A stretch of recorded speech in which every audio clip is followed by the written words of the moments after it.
Paulão, finalmente, prazer de recebê-lo mais uma vez aqui. Você estava com uma agenda bastante intensa, aliás, sempre muito intensa, suas agendas. Eu queria começar te perguntando já aí do clima na Câmara, diante dessa história do Bolsonaro ter dormido na Embaixada da Hungria. Como é que está o clima em Brasília aí? As pessoas estão enfim, é algo muito grave o que aconteceu, né? A gente não pode ignorar que isso tem um peso muito grave aí, inclusive nas investigações que as autoridades estão fazendo com relação ao golpe do 8 de janeiro, a tentativa de golpe, e outras coisas no entorno ali da ficha corrida do Bolsonaro.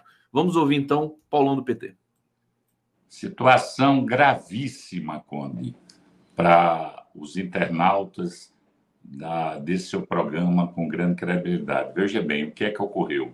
Primeiro, a entrada do ex-presidente Jair Bolsonaro, o Fujão, como você colocou no chamamento. Na outra vez que ele arquitetou todo o golpe, ele, logo após a eleição, ele foge, né? Isso não é característica de uma liderança. A liderança ela tem que ficar na linha de frente, principalmente num processo mais antigo. Eram os líderes que conduziam o seu liderado. Então, está caracterizado como fujão. E agora, numa iminência de uma prisão, ele entra numa embaixada da Hungria, de um presidente de ultradireita, que é amigo dele.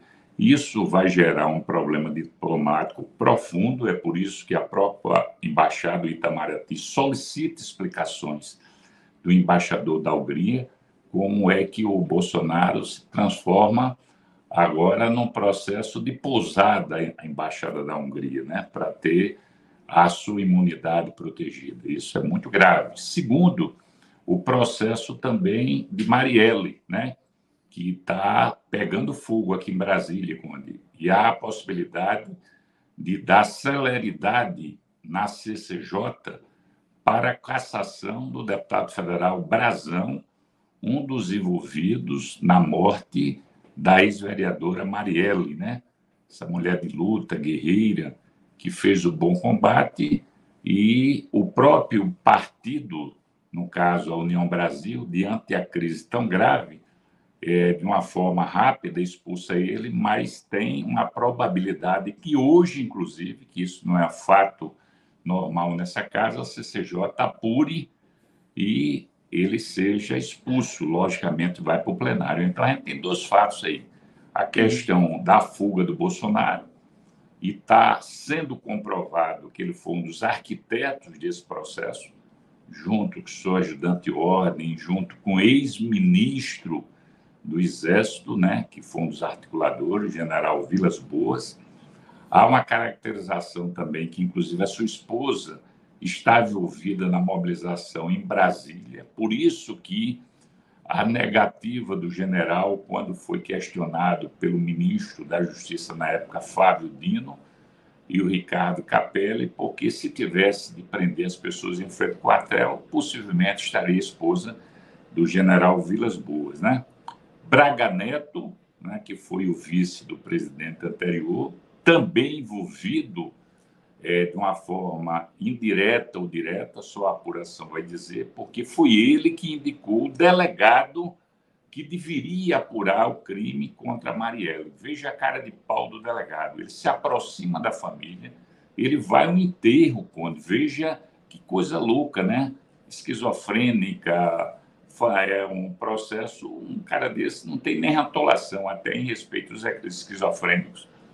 É um paranoico total, e ele ficou com a missão de fazer o quê? Emperrar o processo. Foi necessário que o Estado Democrático de Direito voltasse, o presidente Lula eleito, quando designa o ministro Flávio Dino e agora o ministro Lewandowski. A Procuradoria-Geral da República compreende que esse crime deveria mudar de foro, veio para a esfera federal, vai para o Supremo, é autorizado, e a partir disso a Polícia Federal consegue apurar, chegando os autores materiais e intelectuais. Eu acho que tem que aprofundar mais ainda, pode ser que tenha algumas surpresas. Esse é o fato Marielle. E relativo ao processo do golpe, a gente, cada vez que você aprofunda, verifica oitivas do ajudante de ordem, do ex-ministro do Exército, do ex-ministro da Aeronáutica, o documento que definia e estabelecia a legalidade do golpe, né?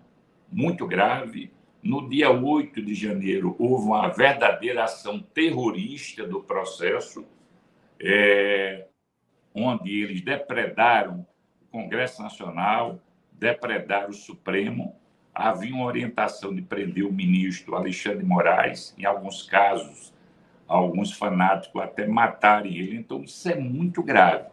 Aí a pergunta que não quer calar, né? A gente percebe que o Supremo ele fica um pouco isolado, principalmente devido à ação corajosa do ministro Alexandre de Moraes, que uma parte da direita não aceita. Então, aqui toda a solidariedade ao ministro Alexandre de Moraes, ao Supremo Tribunal Federal, que tiveram um papel ímpar no sentido de defender o Estado Democrático de Direito, né?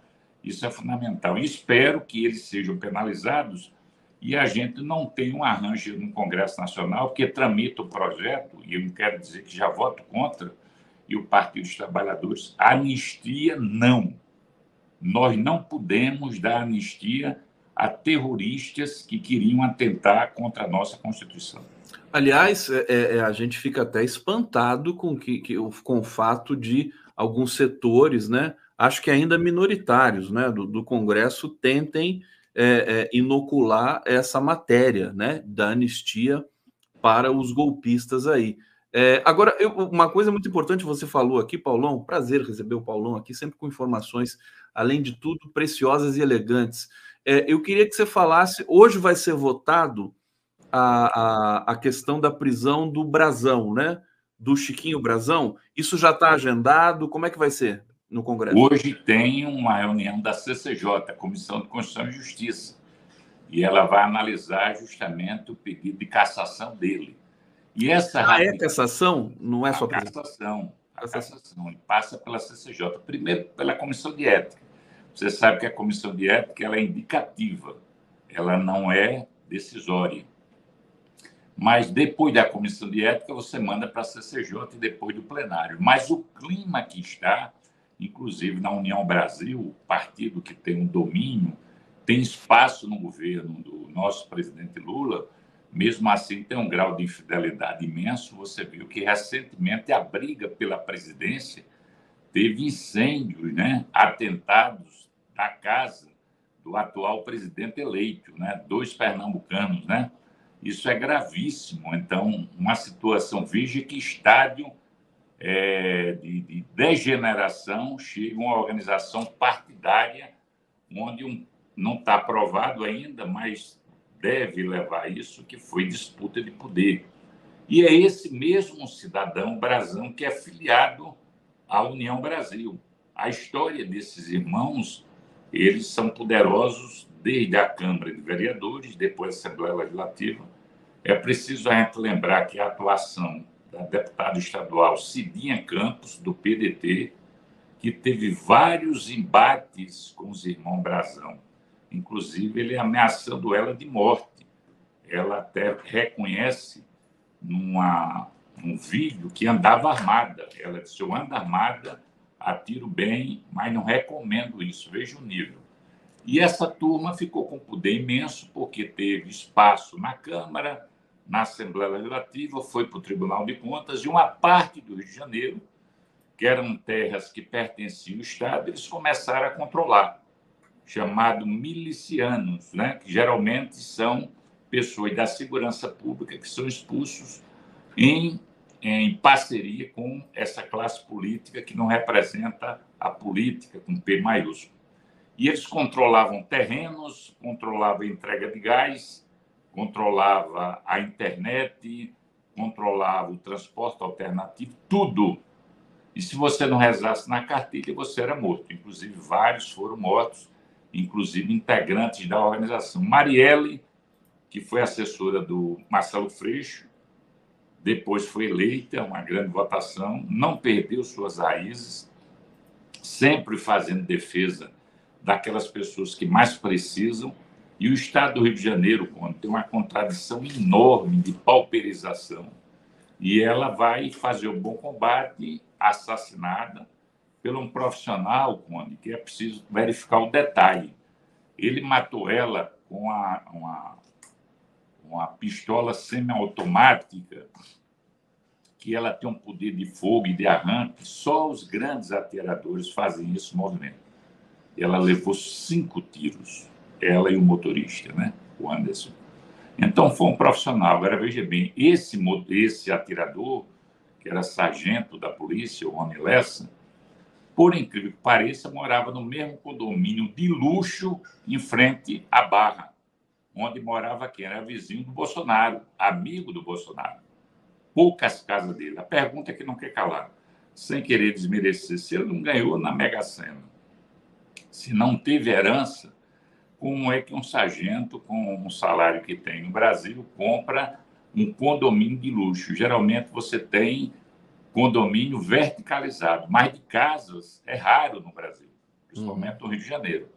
E ele morava nesse condomínio de luxo, vizinho ao presidente da República. Quando foi feito uma batida pela Polícia Federal, ele, na casa dele, tinha mais de 100 armas, que é considerada as mais potentes do mundo, né? Então, isso é grave. Na realidade, você tinha um processo que envolvia tráfico de arma, possivelmente lavagem de dinheiro da droga.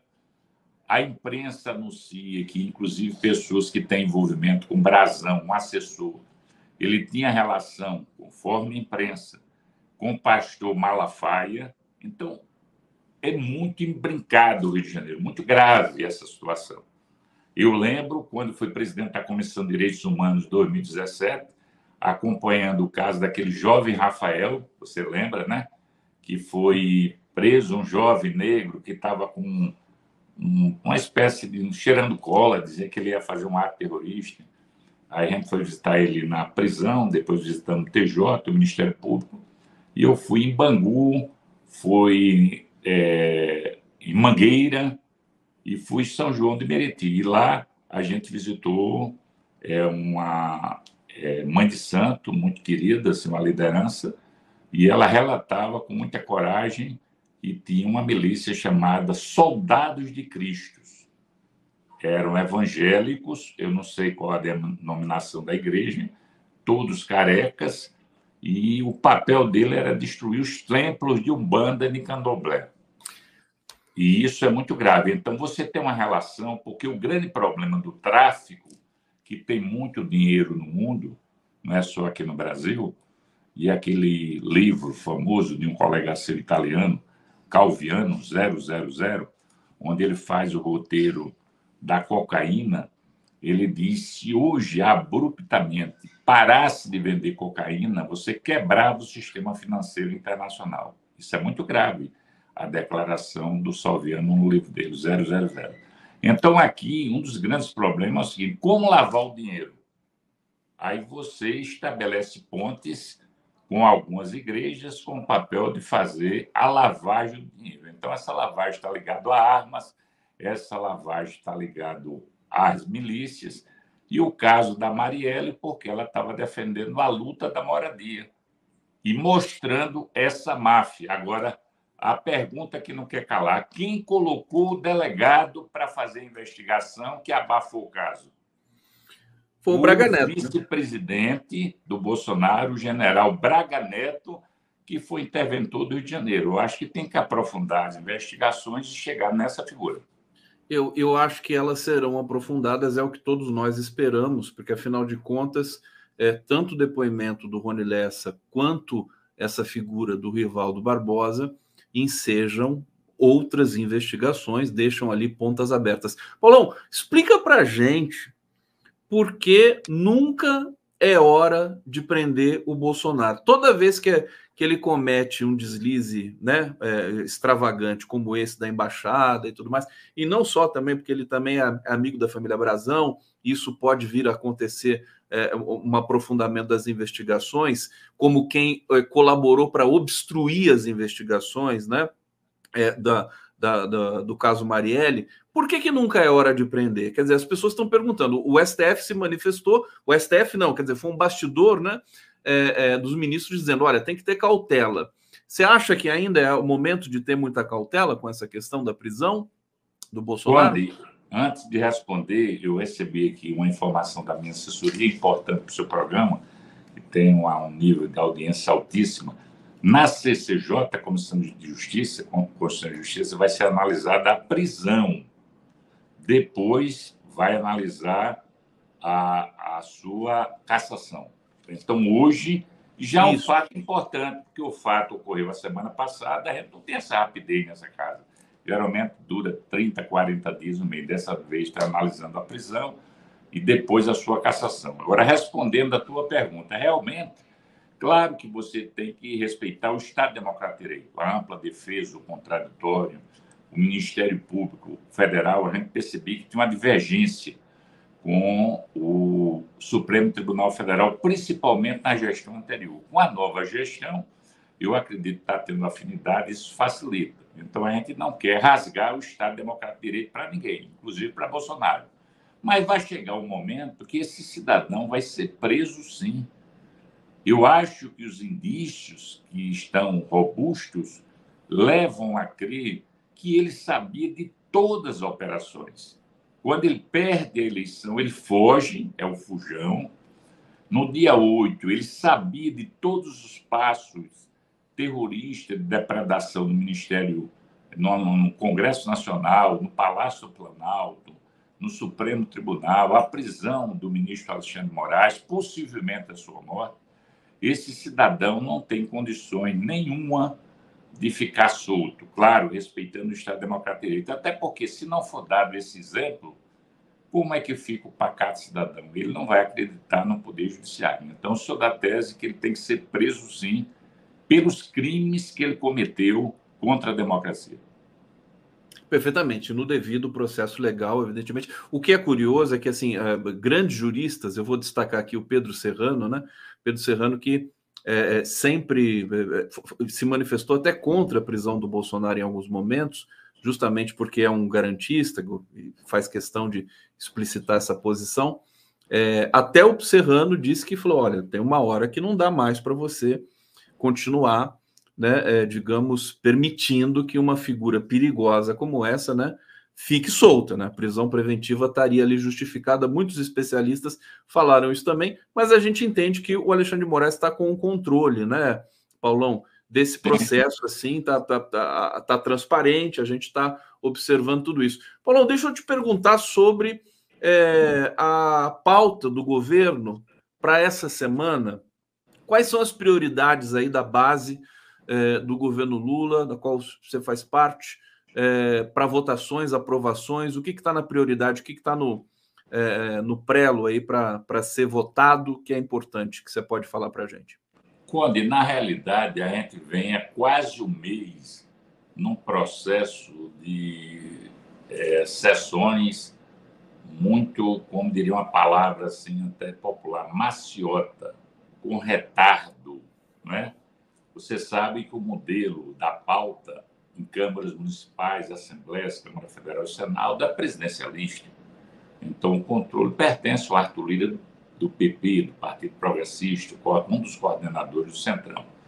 Então, de repente, tem alguns interesses que não foram atendidos. Você sabe que a fome do Centrão é muito grande.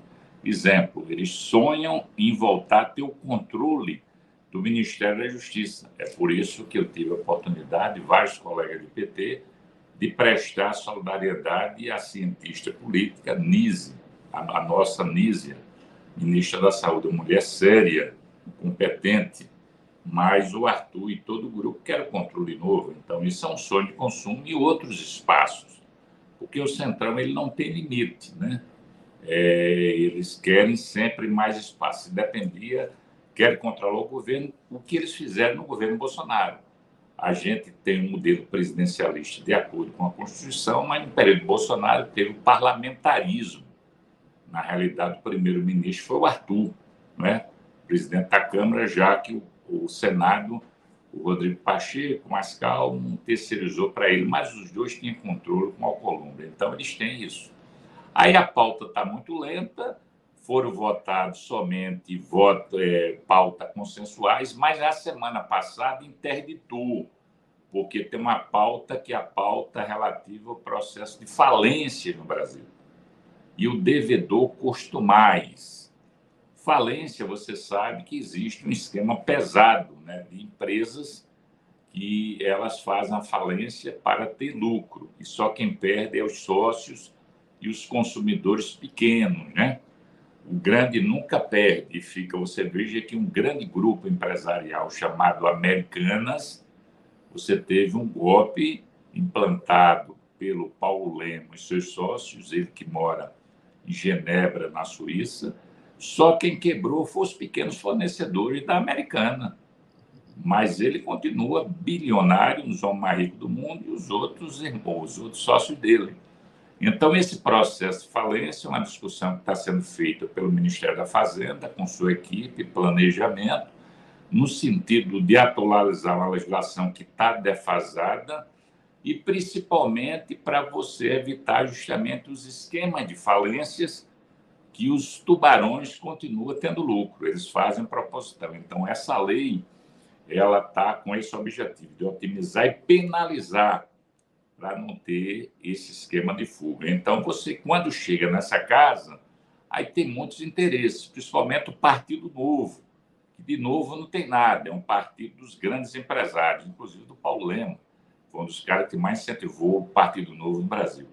Esse é um fator. O outro é o devedor costumais.